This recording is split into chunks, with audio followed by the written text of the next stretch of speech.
Hey, what's up everyone? Welcome back to Babylon Talmud. Today we're studying Daf Nun Tes, Daf 59 of Masechta Pesachim. It's a good daf today. Yeah, it's a good daf. I wonder if it's complex. I'm unsure if it is. It might be, but it's good. Anyways, the Korbanos offered after the afternoon offering. So we discussed yesterday that particularly at the end, that there are no offerings offered before the Tamid Shel Shachar, the morning offering, and there are no offerings offered after the afternoon offering, the Tamid Shel Bein Arbaim.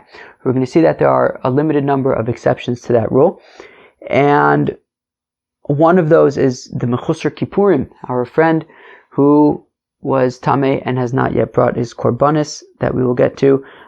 There's a machlokes about if he could bring his Korbanos after the Tamid Shel Bein Arbaim. Don't worry, we'll get there. Let us get started. So we're going to start all the way at the bottom of Daf Nun Ches Amud Beis, 2 lines from the bottom. Tanu Rabbanan, the rabbis taught, Tamid Kodem LePesach. Okay, so the afternoon offering is offered before the Korban Pesach is offered, right? As we spent a whole bunch of time yesterday discussing what time we would offer the afternoon offering on Pesach Eve, so that we have enough time to then offer the Korban Pesach. So Tamid Kodem LePesach. So the afternoon offering comes before the Pesach offering. Pesach Kodem LeKtoris, Ktoris Kodem LeNeiros. And then after bringing the Pesach offering, the incense would be burnt, right? The incense was burnt in the temple twice a day, once in the morning, once in the evening. So after the Pesach offering was the incense, and then after the incense was the candles, right? Every day in the Beis Hamikdash they would light the candles. I believe in the morning they would clean out the menorah, and then at night they would light it. So that is sort of the order of these things. So you have the Tamid Shel Bein Arbaim, the afternoon offering, which generally speaking is the last offering to be brought of the day. However, there are a few things that are done afterwards, one of them being the Korban Pesach on Erev Pesach, as well as the burning of the incense every day, and the lighting of the menorah. Okay, how come? Because Yuchad Davar Shenemar Bo Ba'erev Uvein Arbaim, the Davar Shlo Nemar Bo Ba'erev Ele Bein Arbaim Bilvad. The answer is because, well, by the Korban Pesach, it says in 2 different psukim. One pasuk says Ba'erev, the other pasuk says Bein Arbaim. So we have 2 different ways of referring to the time or expressing the fact that in the afternoon we offer the Korban Pesach, whereas by the Korban Tamid, the regular daily offering, it just says Bein Arbaim. It says Esakeves Echad Taisa B'Boker, Esakeves Hasheni Taisa Bein Arbaim. That one of the daily offerings is in the afternoon. So since by Korban Pesach it says in addition to Bein Arbaim, it also says Ba'erev, so therefore it's even more afternoonish. So then it goes later than the regular afternoon offering, which it only says Bein Arbaim, does not say Ba'erev. Okay, so the Gemara says, well, Ihachi, if that's the case, Ktoris V'Neiros Nami Nikdemu LePesach. Well, if that's the case, that since Korban Pesach says Bein Arbaim and Ba'erev, therefore it's the latest, well then it should be later than the menorah and the Ketores, right? We had just said that the order is Tamid Shel Bein Arbaim, followed by the Korban Pesach, followed by the Ketores, followed by the Neiros. But if Pesach is the only one that says Bein Arbaim and Ba'erev, so that should be the last. Because Yuchad Davar Shenemar Bo Ba'erev Bein Arbaim, the Davar Shlo Nemar Bo Ele Bein Arbaim Bilvad. Because it would make sense to say that Pesach, which says Bein Arbaim and Ba'erev, it would make sense to say that that is later than the Ketores and the Neiros, which only say Bein Arbaim. So the Gemara says, that is a good question, not good enough. Shani Hasam, it's different when it comes to the Neiros and the Ketores, the Miet Rachmana Oso. Because the pasuk says Oso, it. Okay, what does that mean? Let's go weiter. Well, before we go weiter, meaning it's going to be saying from Oso, we're going to be learning that the neiris, the candles have to be the absolute last thing that happens in the day, even later than Korban Pesach. The Tanya is learning about Me'erev Vad Boker. Okay, so you have to light the menorah from the evening until the morning. What does that mean? Tein la midasa shetei dolekes me'erev ad boker. Make sure that you put in enough oil into each cup in the mizbeach, so that each cup in the menorah, so that there is enough oil, enough fuel for it to burn the entire night. And that means even like the longest nights of the year. I mean, you put the same amount of oil into the menorah every single day of the year, and that amount of oil is half of a log, which is enough oil for the candle to remain lit all night, even on the longest winter night of the year. Okay, fine. Davar acher, another interpretation. Ein lecha avoda shekshera me'erev ad boker ela zo bilvad. Now this is what's going to be important for us. That when it says me'erev ad boker, from the evening till the morning, it means that from evening until morning, this is the only thing that's going to be happening. There are not going to be any other temple activities happening from the time that the menorah is lit in the evening until the morning. Right? There is no service in the temple that is kosher from the evening until the morning. Only this, only the menorah. My time, how come? Amar Kra, because the pasuk says Yaroch Oso. That's the tie back into the word Oso. How do we learn it out from Oso? Well, because it says Yaroch Oso Aharon Uvanov, that Aharon and his children will organize it. Me'erev ad boker, from evening till the morning. Also me'erev ad boker ve'en davar acher me'erev ad boker.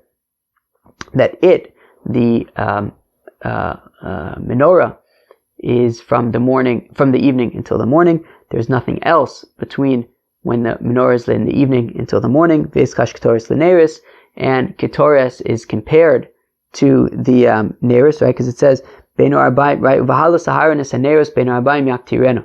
That you'll burn the ketoris at the same time that you, right, together with the lighting of the menorah. So since ketoris is compared to menorah, so we do that at the same time, and but nothing else is later than that. So therefore, to tie things back together. So we have the Korban Tamid that says beinu arbaim. Then after the Korban Tamid is the Korban Pesach on Erev Pesach, because it says beinu arbaim and ba'erev, so that goes later. Fine. But now even later than that is going to be the Neiris and the Ketoris, because by the Neiris it specifically says that there cannot be any temple activities happening from the time that the Neiris are lit in the evening until the morning. And therefore, the Korban Pesach is by default going to have to happen before the Neiris. Now we're actually going to see Vitanya Kikushon. We're actually going to see a Brisa that's actually exactly like our initial question, which is that, well, actually, if the Korban Pesach says Beinu Arbaim and Ba'erev, that actually should be the latest. So we are about to see a Brisa which says that actually that's correct, that the Korban Pesach is the absolute last thing to happen. Okay, Tamid Kodem Liktoris. The Brisa says that the Korban Tamid happens before the Ketoris. Ketoris Kodem is the Neiris. Then the burning of the incense happens before the lighting of the menorah. The Neiris Kodmos LePesach. And then after that is the Korban Pesach. How come? Because because it makes sense to say that something that says Ba'erev and Bein Arbaim, i.e. the Korban Pesach, the Davar Shelo Ne'amar Bo Ela Bein Arbaim Bilvad, that should be later than these other things that only say Bein Arbaim, doesn't say Ba'erev. So therefore, according to this Brisa, the Korban Pesach is the absolute latest service. So, but what about that very beautiful drasha that we just learned a few minutes ago about Oso, that only the menorah is, right, the menorah is the only temple service that should be happening from the time that it's lit in the evening until the morning. So how could we interrupt that with the Korban Pesach? So the Gemara answers that drasha of Oso, to the exclusion of any other services, it means any other services that happen in the Heichel. Yeah, in the Heichel. Meaning the Korban Pesach happens in the Azara, which is outside the sanctuary, right? The way it would work is you would go into like the in the temple, so there would be like the big outside courtyard area, but then when you would kind of go inner more, you'd get into the Ezras Nashim, which is more just like a public courtyard, I think. And then you would go further into the Azara. Now, in the Azara is where there would be like the Mizbeach and all that kind of stuff. And then even further in would be the Heichal. And the Heichal is where you would have the menorah and also the Mizbeach HaPnimi, I believe, was in there. The Shulchan, I think, was in there, in the Heichal. So therefore, when we're saying that by the menorah, so, right, meaning the Mizbach HaKetoris, I think, was in there as well, which is where we're comparing the menorah and the Ketoris. So we're saying that, therefore, when we say oso by the menorah to the exclusion of other temple activities, so it's excluding other inner activities like the Ketoris. So you shouldn't be offering the Ketoris after the menorah, offer it before the menorah. However, it's not to the exclusion of avodos chutz, of like things that are outside, such as the Korban Pesach, which is happening in the Azara by the Mizbeach. So therefore, even though it says oso in the context of menorah, it does not exclude, it does not mean that we'd be unable to offer the Korban Pesach after the menorah is lit. And since the Korban Pesach says Ben Arbaim and Ba'erev, it's the latest thing that's going to happen even after the menorah.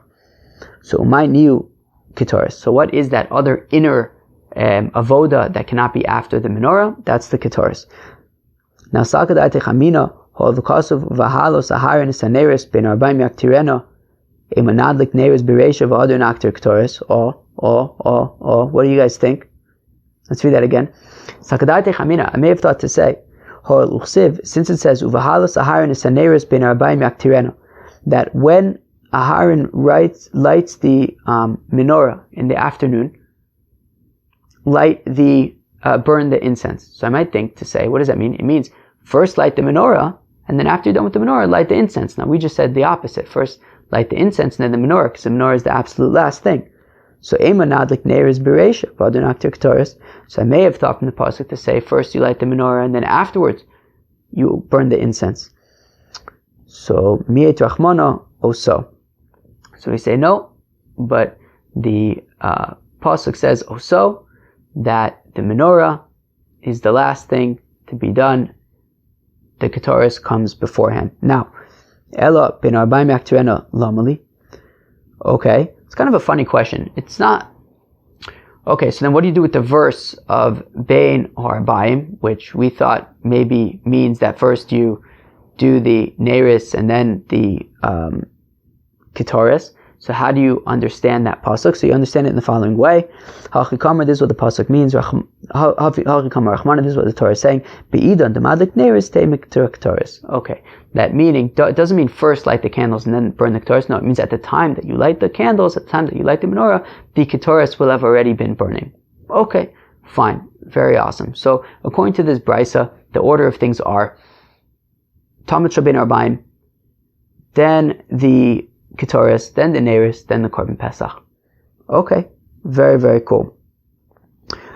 Let us go weiter. So now we're going to see a new brisa, and in this brisa there's going to be a lot of repeat. However, there's going to be a new thing added, which is Mechusar Kippurim.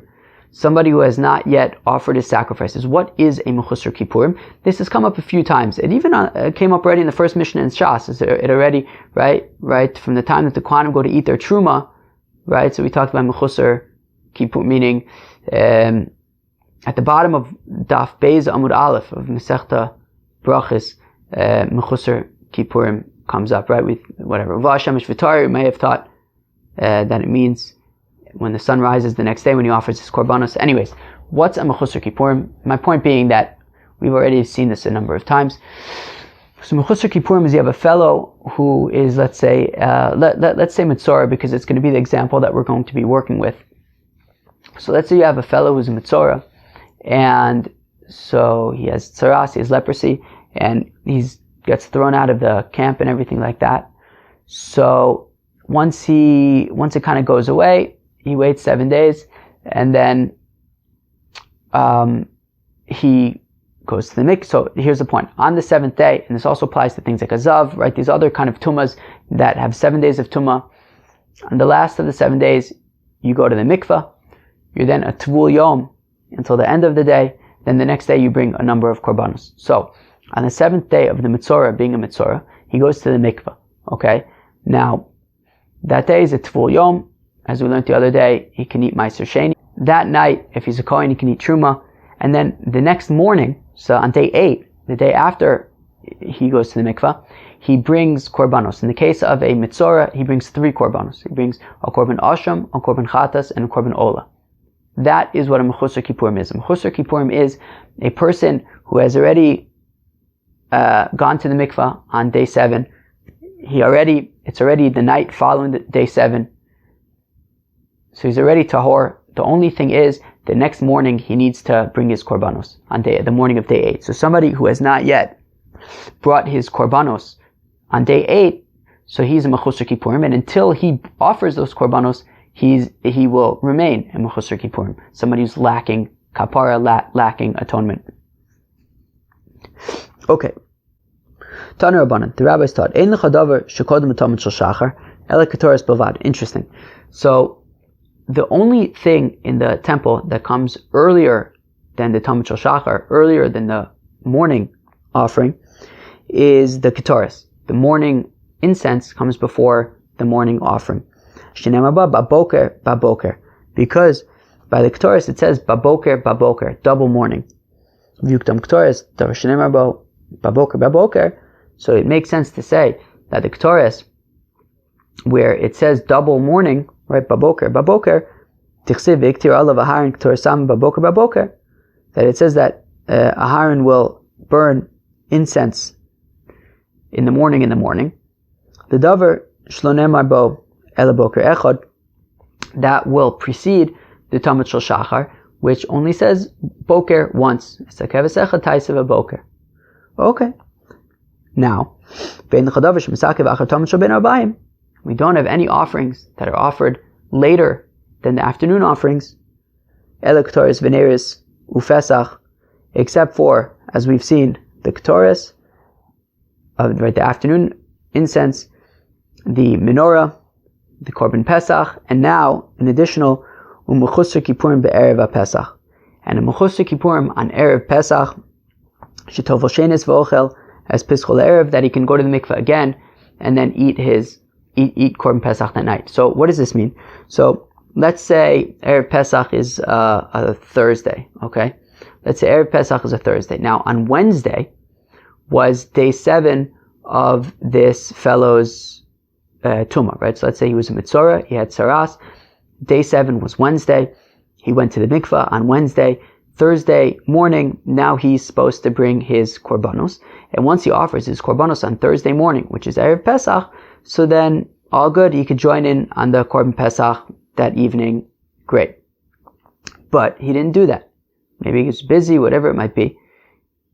He didn't offer his korbanos on erev pesach on the 14th. And now the korban tamid has already been offered, right? The afternoon offering was already offered. This guy didn't bring his korbanos, and since he didn't bring his korbanos, he can't partake in the korban pesach.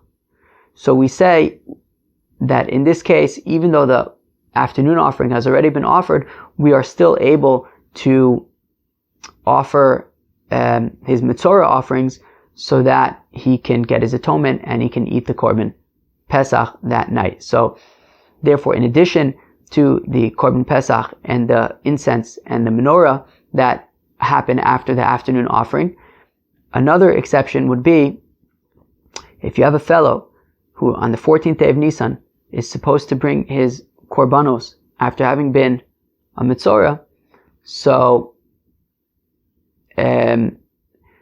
you would be able to offer those korbanos after the afternoon offering if they were not yet offered, so that he can partake in the korban pesach that evening. Rabbi Shmuel ben Rabbi Yochanan ben Broka Omer, Ha'af mechusar kippurim b'shar yemos hashana shetova v'ochel b'kachim la'erev. And Rabbi Shmuel ben Rabbi Yochanan ben Broka actually has an interesting position, which is that not only is it on erev pesach that we can offer the Korbanos of Mechusar Kippurim after the afternoon offering, but any day of the year we can offer the offerings of a Mechusar Kippurim after the afternoon offerings. Which means this. So let's say, again, you have a fellow, he was a Mitzorah, okay? And let's just keep the days the same. Why not? So Wednesday, he was done with it was day 7 of being a Mitzorah, of his Tahor days. He goes to the mikvah on day 7. Now on day 8, he's supposed to bring his korbanos, right? His asham, his ola, and his chatas. But he doesn't follow the rules. Instead, he offers a shlamim. Shlamim, of course, is just like a voluntary offering, and everybody gets a part. God gets God gets part of it. The Kohanim get part of it, and the person who offered gets the rest of it. The thing is, he can't eat his korban shlamim because he didn't yet offer his korbanos for having been a mitzorah.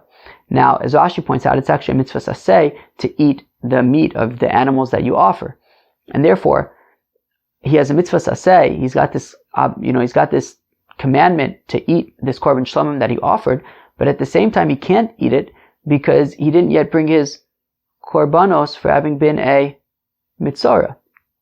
So, says Rabbi Shmuel ben Ochsha Rabbi Yochanan ben Broka that in this case, so that he'll be able to eat his korban shlamim that he offered, we can offer his mitzorah offerings even after the Talmud Shel Bein Arbayim has been offered, so that this guy could bring the korban shlamim that he brought, can eat the korban shlamim that he brought. That is what Rabbi Shmuel ben Ochsha Rabbi Yochanan ben Broka says, that this concept of Mechusar Kippurim, offering his korbanos after the Talmud Shel Bein Arbayim, is really any day of the year. So now says the Gemara, B'Shlamim l'Tanakama. So I understand the Tanakama's opinion, who says that a Mechusar Kippurim only on Erev Pesach can offer his korbanos after the Talmud Shel Bein Arbayim. Yavo Esei the Pesach sheish bo kares. Well, let the mitzvah aseh of offering the korban Pesach that also has a kares punishment associated with it. Well, let that out strength and push off v'yidche esei da ashlama she'en bo kares. So that'll be stronger then, and let it push off the other mitzvah aseh, which is, as we saw, alea hashlem kol korbanos kulam, that complete all of the korbanos on the Talmud Shel Shachar, not on the Talmud Shel Bein Arbayim. I.e., after the Talmud Shel Bein Arbayim, don't offer any other korbanos. So we have two mitzvah sasehs. We have the korban Pesach, which is a mitzvah saseh, and we have this other directive of offer all of your korbanos on the morning offering, not on the afternoon offering. So I understand why the aseh of korban Pesach will outstrength the aseh of, which essentially then means that the aseh which implies that we shouldn't be offering anything after the afternoon offering. We say, look, but here we have the korban Pesach. The korban Pesach has a chiyuv kares associated with it. That's more important. Offer the korbanos of this Mechusar Kippurim fellow on Erev Pesach so that he can partake in the korban Pesach, which has a chiyuv kares associated with it. Don't worry right now about the fact that we want to offer all the korbanos in the Beis HaMikdash sandwiched between the morning and afternoon korbanos. Don't worry about that right now. Let this, do whatever you got to do so that this fellow can eat his korban Pesach. However, according to Rabbi Shmuel ben Ochsha Rabbi Yochanan ben Broka, who says that any day of the year you can offer the korbanos of Mechusar Kippurim after the Talmud Shel Bein Arbayim, why should the mitzvah aseh to eat the shlamim that you offered, that you brought, why should that be any stronger than the aseh of aleh ashlim kol korbanos kulam, of sandwich all of the korbanos in the temple between the morning and afternoon offerings? So we have one directive saying offer all of the offerings between the morning and afternoon offerings, and we have another directive which says eat the shlamim that you offered, eat the korban that you offered. So why should one be any stronger than the other? Why are we assuming that we'll offer the korbanos of the Mechusar Kippurim after the Talmud Shel Bein Arbayim so that this fellow can eat his korban shlamim? So Amar Ravina Amar Rav Chizda, so Rav China quotes Rav Chizda, that hacha b'chatas ha'of askinon shein lamizbeach el adama. Okay. Says Rav Chizda that over here, when we say that when Rabbi Shmuel ben Osher, Rabbi Yochanan ben Broka is saying that you can offer the korbanos of the Mechusar Kippurim after Talmud Rabbeinu Arbaim any day of the year, it's specifically talking about a bird offering of a korban chatas. That a bird offering of a korban chatas, you're not going to put on the mizbeach. You are just going to, squeeze its blood onto the sides of the mizbeach, but you're not actually going to have to burn anything onto the mizbeach, and therefore, so you can offer this bird without having to burn anything on the mizbeach. So you can kind of feed two birds with one seed. You can offer the korban, but at the same time not run into issues with the fact that we don't want to offer any offerings after the afternoon offering because you didn't actually put anything on the mizbeach in this case. It all goes to the Kohanim. So that is Rav Chizda's explanation, that according to Rabbi Shmuel ben Osher, Rabbi Yochanan ben Broka, we're specifically talking about offering the bird chatas of a korban of a mitzorah who is poor and all he could afford is a bird chatas. Okay, and it doesn't go on the mizbeach and it doesn't interfere with our interest in not putting anything on the mizbeach after the afternoon offering. Now Rav Papa Amar says, Rav Papa, afilu temu b'chatas behema. Mailu Malina Brosho Shamazbeach. Says Rav Papa, you can actually say it's talking about a regular korban chatas, an animal korban chatas, but you're not going to burn it on top of the mizbeach. You're just going to put it on top of the mizbeach and leave it dartin. You're just going to leave it there, and therefore, so again, feed two birds with one seed. You get, this fellow brought his korbanos, and now you can eat his korban shlamim, and at the same time we're not violating any issue of burning anything on the mizbeach after the Talmud Rabbeinu Arbaim. Since you're not actually burning it, you're just going to leave it over there. Vayika Asham. But as I mentioned earlier, the Mitzvah brings 3 korbanos, not just a chatas, but he's also going to have to bring a korban asham. What about the korban asham? So Bishlam Papa Hanu Demadla. Okay, so according to our Papa, it's not such a big deal. Same thing by the korban asham. Take it, put it on top, leave it there. What does Rav Chizda say? Because according to Rav Chizda, he says that the only reason why this works is because we're talking about a chatas ha'of, a bird offering of a korban chatas that doesn't actually go on the mizbeach. But the asham has to be an animal. And therefore, Rav Chizda, it's going to be going on the mizbeach. What about the fact that we don't offer anything after the Talmud Rabbeinu Arbaim? So Amrei Shekari Vashamo. So he says, the asham was already brought.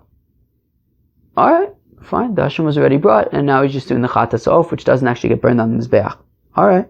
Ve'ika ola. But what about the third and final korban? The ola. What about that? That can't be a bird. He's going to have to bring an animal. Rav Chizda, why should he offer the ola after the Talmud Rabbeinu Arbaim? And if you're going to say, the ola, okay, the ola is in ma'akiv the kapara.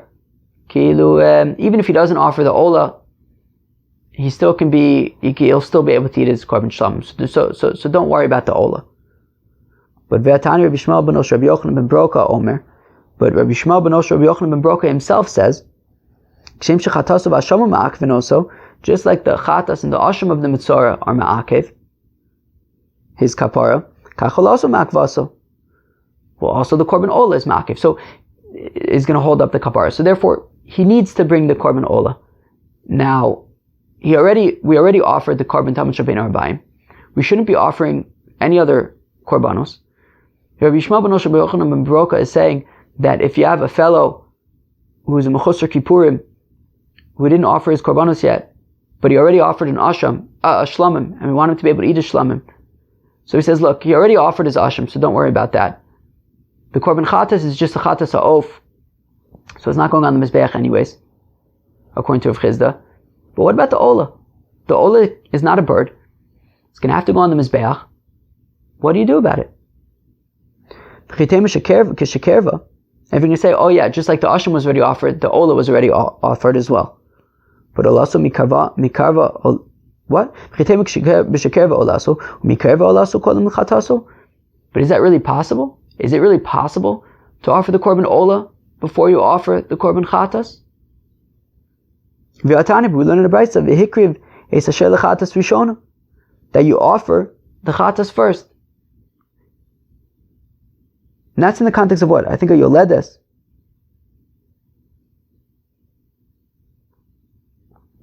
So it says that you offer, or it says over there that you offer the chatas first. Matamulomar.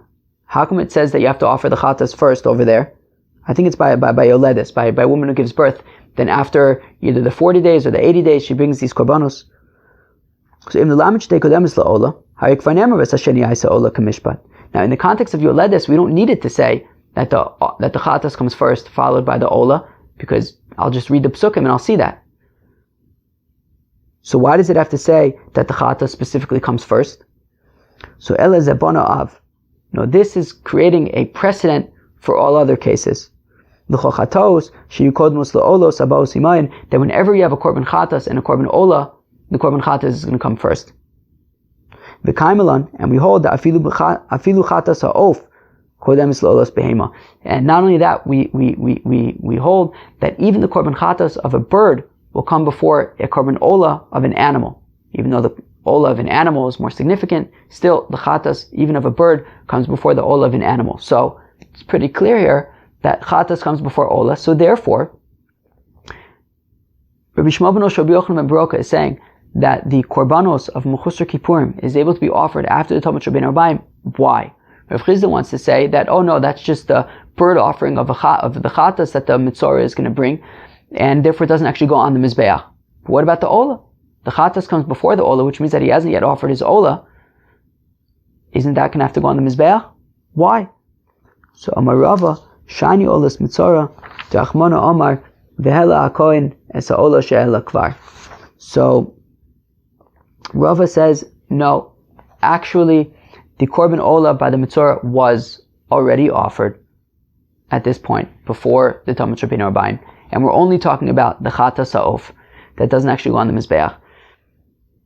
And says Rava that Mitzorah is an exception, because by Mitzorah it specifically says Ve'e'ela HaKohen es ha'ola, that it doesn't say Ve'ya'ale HaKohen es ha'ola, that he will in the future put the ola on the Mizbeach. It says Ve'e'ela, that meaning even though it means that he will put the ola on the Mizbeach, but because it specifically says Ve'e'ela, we are going to make a drush and say it means that Ve'e'ela, that it was already there, meaning even if you did the ola before the chatas, that would be acceptable. So Rav Chizda is going to say that we're talking about over here, where he already offered the ola. The only offering remaining after the Talmud Rabbeinu Arbaim is the chatas, which is a bird offering anyways in this particular person's circumstances.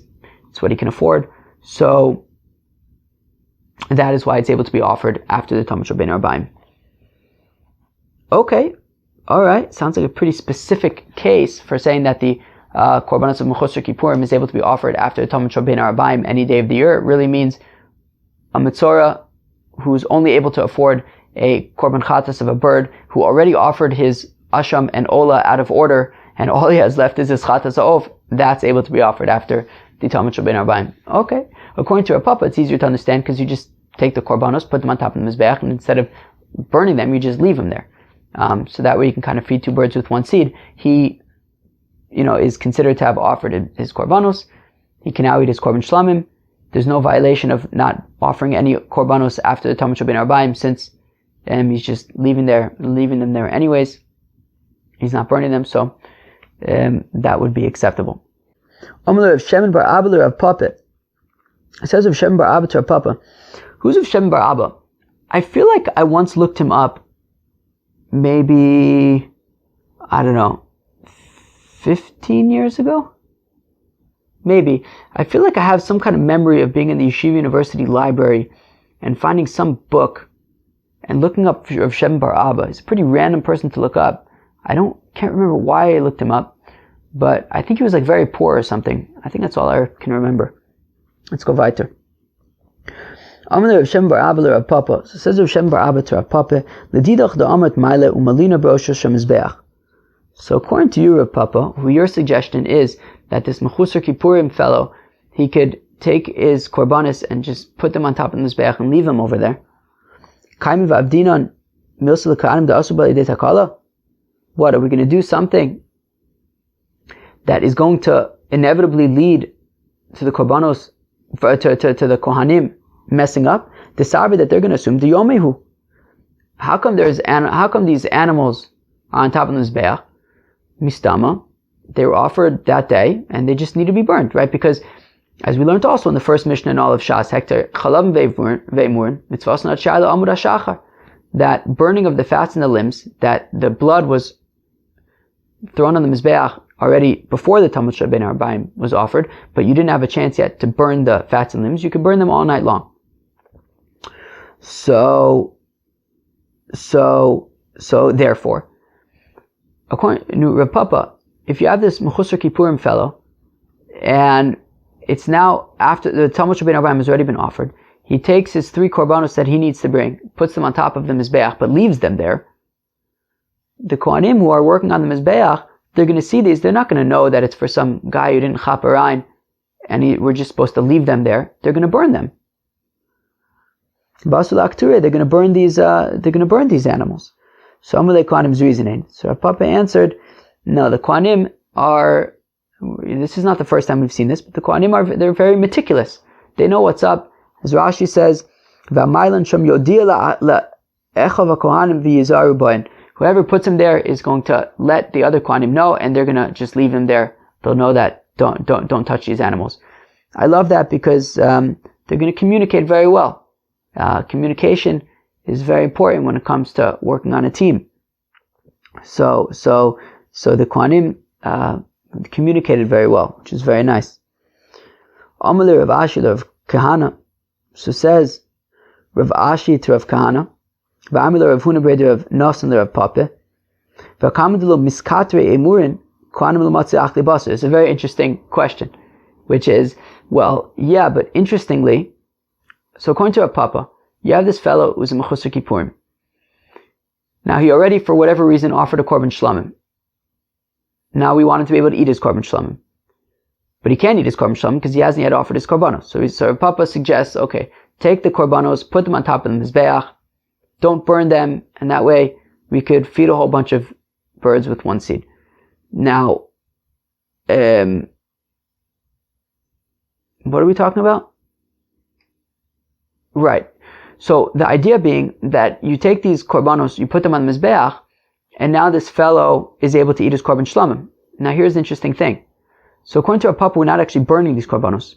Now, if we're not burning these specified parts that we're putting on the mizbeach, well then that means that the kohanim are not able to eat these korbanos yet, because the kohanim can only eat the korbanos once the specified parts have been burnt on the mizbeach. And if the kohanim can't eat the korbanos, well then this fellow doesn't get his atonement, because the way a korban chatas works, as we're going to see in a second, is that the kohanim eat the meat, and the fellow gets his atonement. So if we're not actually burning the specified parts in the mizbeach, then that means that the kohanim can't eat whatever meat they're entitled to, and if they can't eat their meat, then this fellow doesn't get his atonement, and if he doesn't get his atonement, he can't eat his korban shlamim anyways.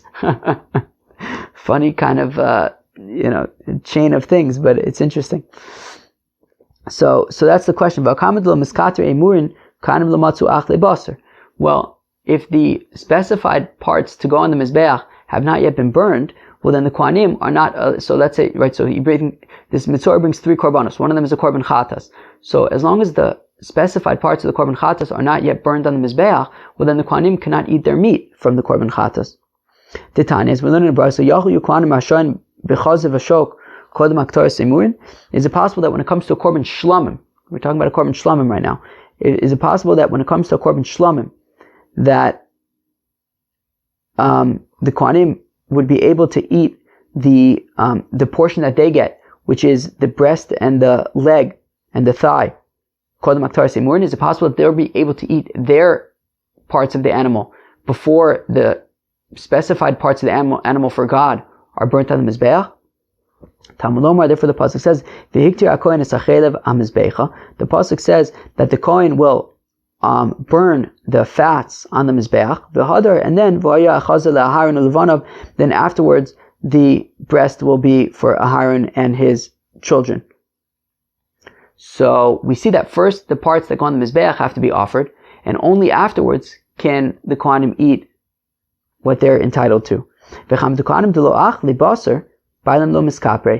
long as the Kohanim have not yet eaten the meat, well then the people who offered the korban don't yet get kapara. Titania, as we learned in the Brisa, that it says by the Miluim, when the children of Aharon became the Kohanim in the Mishkan, it says it says that they will eat them, those which will be atoned by them, which teaches that the Kohanim eat the korbanos, and then the people who offer the korbanos get their atonement. So, in our case, one of the korbanos that this mitzvah is bringing is a korban chatas. Now, he gets atonement via the korban chatas when the Kohanim eat the meat of the korban chatas. But if, like Rav Papa, they're taking the korban chatas and leaving it on top of the mizbeach, and they're not actually burning the parts that need to go on the mizbeach, well then, if that's not yet burnt, then the Kohanim cannot yet eat the meat. And if the Kohanim cannot eat the meat, he doesn't get his atonement. And if he doesn't get his atonement, so then he can't eat his korban shlamim anyways. Weiter. So Amrle, so he answered him, whether it's Rav Papa answering Rav Huna Breder of Nasin, or whether it's Rav Kana answering Rav Ashi. So he answers that, well, yes, that is a really awesome question. However, in this case, since it's impossible, right? Since there is no other alternative, because the korban Talmud Shel Ben Arbaim has already been offered, so burning them isn't really an option. So therefore, we treat it as though the emurin, as though the specified parts which go on the mizbeach got tameh or got lost. The Tanya, as we learn in the Brisa, is it possible that if the specified parts of the animal got impure or they got lost, is it possible that in that case the Kohanim will not be able to eat the breast and the thigh of the korban shlamim in this case? No, it says by the korban shlamim that the breast will be for Aharon and his children mikol makom, in any case, meaning even if for whatever reason you cannot put the specified parts on the mizbeach, still the Kohanim can eat the parts that they can get. And therefore, in this case, since the afternoon offering was already offered, and we're unable to burn the specified parts on the mizbeach, we can just leave them there. Nonetheless, the Kohanim would be able to eat what they're allowed to eat, and therefore this fellow who was a Mechusar Kippurim will get his atonement and he'll be able to eat his korban shlamim. That is how Rav Papa learns it. Very interesting stuff. Rav Kahana Rami. Rav Kahana asks Akasha, Ksiv lo yolin chilev chagi ad boker. It says, do not leave the fats of my korban. Now this is not talking about the korban Pesach, as we'll see in a second. This is talking about maybe the korban chagiga, but do not leave the korban of my festival until the morning. So ad boker udlo yalin, hakol alayla kula yalin. So that means don't leave it over till the morning, but you can leave it over, not on the mizbeach, all night. Just make sure it's gone by the morning. Make sure it's burned by the morning. But 1 second, we also have the pasuk that says that you have to burn on the korban tamid shel shachar all of the chavei hashlamim, all of the korbanos essentially. So, and we say that you should burn all the, offer all the korbanos between the korban tamid shel shachar and the korban tamid shel ben arbaim, not all night. So what's the deal? Sumosav lavu mefarik la kshenitosu. So if Kana asked the kasha, he also answered the kasha that kishenitosu. Well, it depends if they're left over, right? If you're able to chaparayin and burn them before the tamid shel ben arbaim, so then gishmak.